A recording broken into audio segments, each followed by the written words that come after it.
Hello everyone, welcome to another Nerd It Out with movie review. I am joined by the lovely Eloise. Hello. Hello, you been alright? Not really. How come? I think I got the flu. Okay, that's not good. But we was well enough, weren't we, the other day? Yeah. Well, you was well enough the other day to go watch Eternals with our friend Richard. And directed by Chloe Zhao, produced by the almighty Kevin Feige, starring Richard Richard Manning and Angelina Jolie. Some others that we recognise, but can't remember the name of. Yeah, we should have probably written him down, but there's about 10 Eternals. But so Ellie, as someone who's never read the comics for Eternals and didn't really know nothing much about them going in, how did you feel about the film and how they handled Hot mess. a hot mess? Why do you think it was a hot mess? Because there was some good bits in it, but the stuff joining those bits together was just there was just it didn't flow properly and it didn't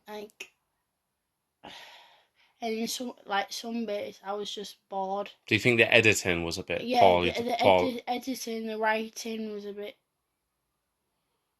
poor as well. Well, I think one of the problems with this film, because you tell the story of 10 Eternals basically, and I felt like it was hard to do. And like when people look at Zack Snyder's Justice League, the reason why it's so long was the Flash didn't have an origin story, Aquaman didn't have an origin story, Cyborg didn't.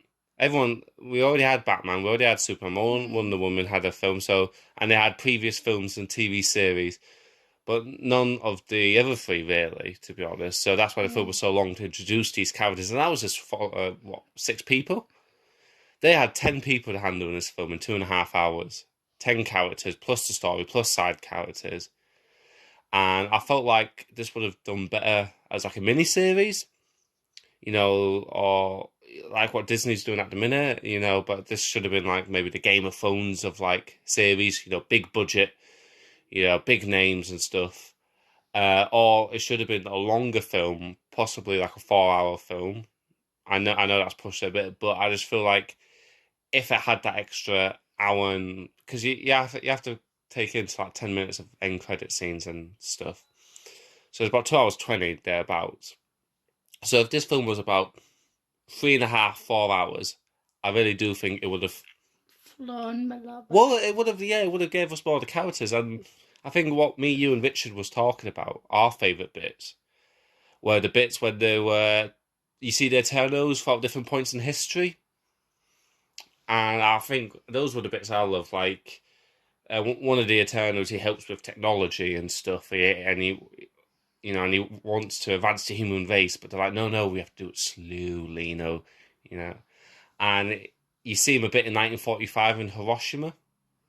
And you see and he's there with the bomb, and the lead Eternal, she's like, come on, we must leave, and he's like crying and upset. It's like how he's caused this, and you see all the Eternals like inner struggles, wanting to help humanity, but the mission they can't do anything.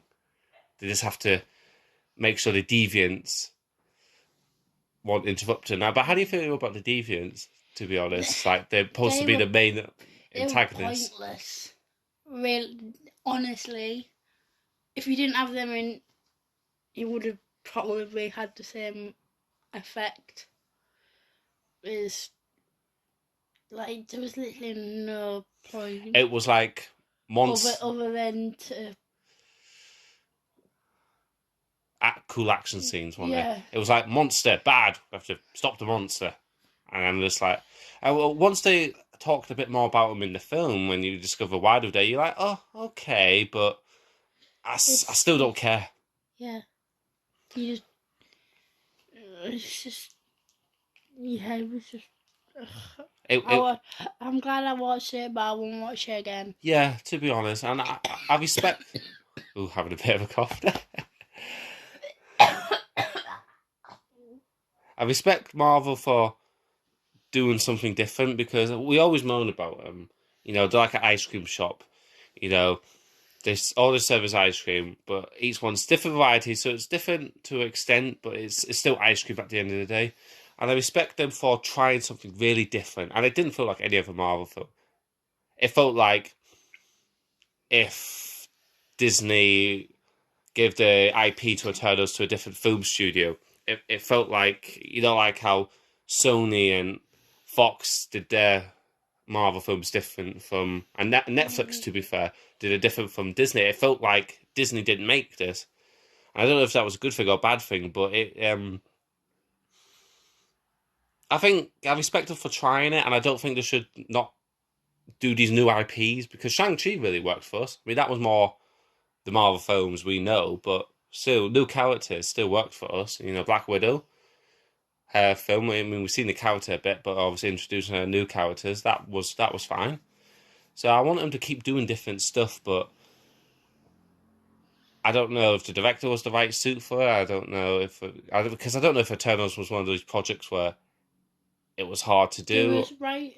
The writing was all right. It was the directing of putting it all together was what kind of messed it up. Yeah, because the writing was, like I think we said, the writing was poor at points, but then it was fine at other points. But I don't know. I think everyone did try. I mean, I loved Angelina Jolie's character. I thought because her years of acting experience really showed and really helped bring the film together. But some of the other characters, I don't know, I didn't care as much and stuff. But I just wanted to address one thing. One of the actors in it, there's a kiss scene in it. Just one kiss scene. That's it.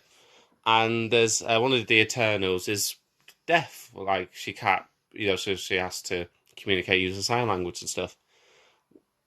I didn't care at all. Like, one of them was gay. Like, he wants to have a normal life, And Eternals, they don't really have the same, I don't know, like, you have the man that has to be with a woman, and, they're Eternals, they're higher beings. They don't think like us. But when the film was getting bad reviews, one of the actors was saying, "Oh, we're pushing the right buttons, we're upsetting the right people," and I'm like, do you need to say? I don't know. Do you really need to say that? I mean, maybe some people generally just don't like the film. But yeah, okay, some people maybe not like it because there's a gay kiss in it.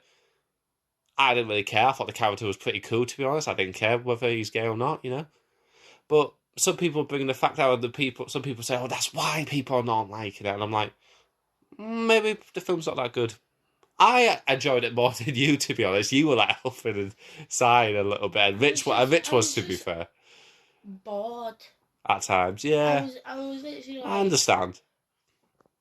I was just here sat there like, what am I watching? Yeah. I'm not a big fan of Pride and Prejudice. And when we watched Thingy, I got a little bit bored in that. And I was playing with your watch. What, Richard Manning? No, last Valentine's Day we went out, didn't we? We watched Emma. Yeah. That Pride and Prejudice. Yeah, but it's the sort of same. That heavy drama, yeah. kind of.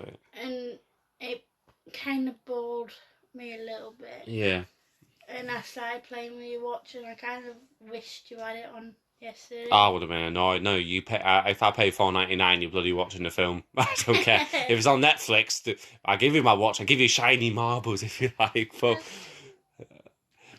not when we're watching. No, I get it, but another thing I didn't like how one of the characters called Icarus, and they made up the thing in ancient Athens about him, flying too close to the sun, and they keep making jokes like that, and I was a bit. Yeah, there was too many stupid jokes in it as well, which just. It's like you're going for a heavy kind of drama, but you're still having the MCU jokes in it, and I'm like, well, pick one or the other.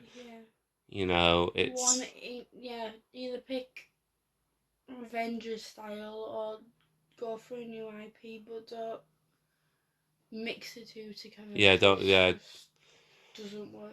No, no, I understand. But I still think people should watch it because some of the critics give it really low scores, and I get why. But and people flip it out over Rotten Tomatoes. Who cares about Rotten Tomatoes? We love Venom, and that's got 30%. And we really like Venom, so who cares about what the critics think? At the end of the day, if you You need to watch. It's what you think, yeah, not what exactly, anyone else thinks.